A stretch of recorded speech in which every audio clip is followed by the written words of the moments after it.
Welcome back to Old Charles, the channel where history meets currency. Moneybag today, we're diving into the story of a coin that many Australians may have in their collection, and collectors around the world still talk about.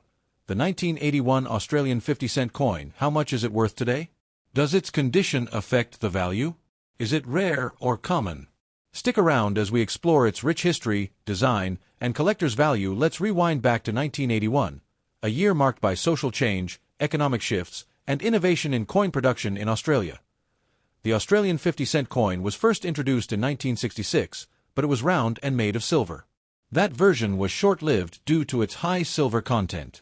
By 1969, Australia shifted to a 12-sided shape, made of copper-nickel, which is the version we know today. In 1981, the Royal Australian Mint produced a massive number of 50-cent coins, over 49 million.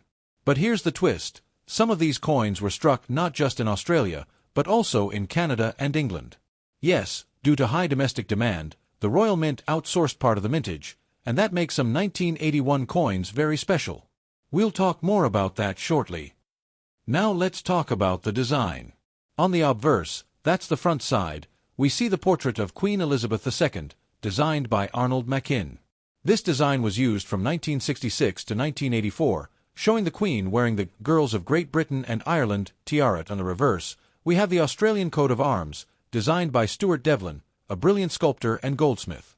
It features a kangaroo and emu supporting a shield that represents the 6 states of Australia. This reverse design has remained largely unchanged since 1969 and is one of the most recognized symbols of Australian coins. In 1981, 3 different mints produced the 50-cent coin. 1. Canberra, Royal Australian Mint. 2. Royal Mint, London, England. 3. Royal Canadian Mint, Ottawa, Canada. Each mint had slight differences in the coin's details, like the rim thickness and the clarity of the Queen's portrait. While they all look quite similar to the naked eye, collectors often search for these foreign minted versions as they're considered more collectible. Well, the coin is not rare, especially those made in Canberra. But the value can change based on 3 factors: condition, grade, mint of origin, collector demand. Let's break it down. Circulated condition ***. Common wear worth around $0.50 to $1 AUD, basically face value to a small premium.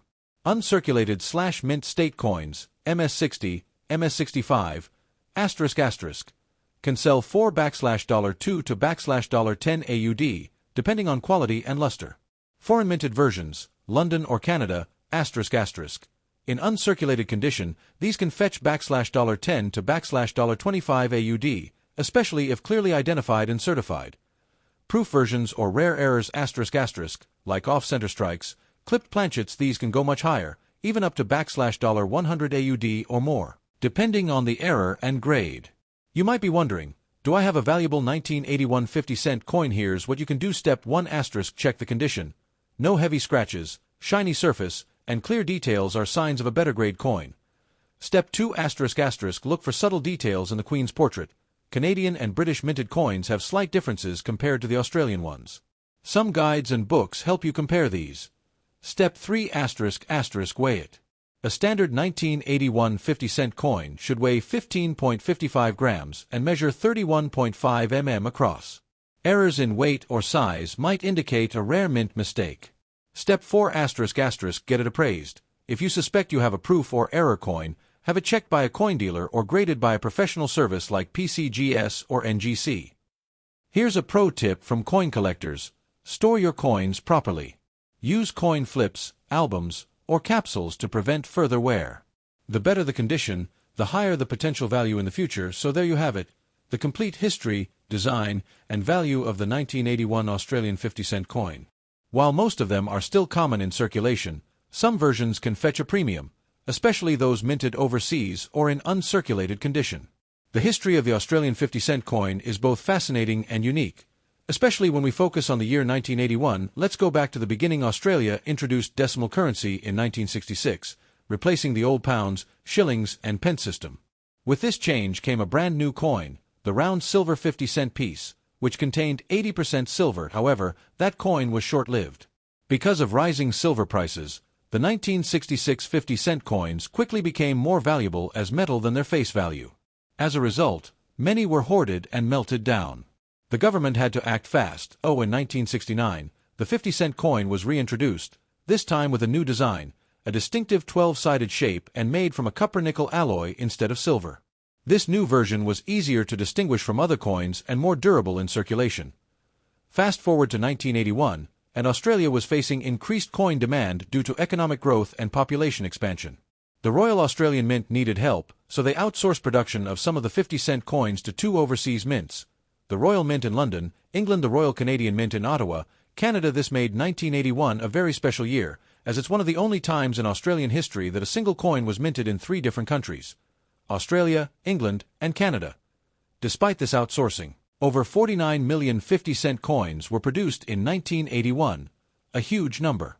For that era, collectors find this year interesting not because of low mintage, but because of the subtle differences between coins made at each mint. These differences include variations in rim thickness, portrait details, and strike quality. So while the 1981 50-cent coin might seem common, the versions from England or Canada are more sought after by collectors due to their historical uniqueness and limited quantities compared to the Australian minted ones. In summary, the 1981 Australian 50-cent coin isn't just another coin. It's a symbol of a growing nation, global cooperation in minting, and a reminder of how small design details can make a big difference in numismatic history. When it comes to coin collecting, condition is everything, and the 1981 Australian 50-cent coin is no exception.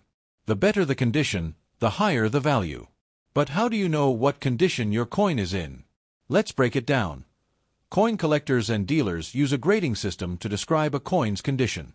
Here's a simple explanation of the main grades you should know. Some 1981 50-cent coins may have minting errors, like off-center strikes, double dies, clipped planchets, rim cuts, or misalignment. These can range from $20 to over $100 AUD, depending on rarity and condition. If you think your coin is in good condition or could be valuable, here's what you should do. Avoid touching it with bare fingers.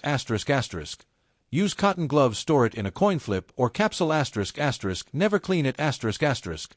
Cleaning can reduce the value dramatically. Consider having it professionally graded by companies like PCGS or NGC. In short, if you have a 1981 Australian 50-cent coin in excellent or uncirculated condition, especially one minted in Canada or the UK, it could be worth far more than face value.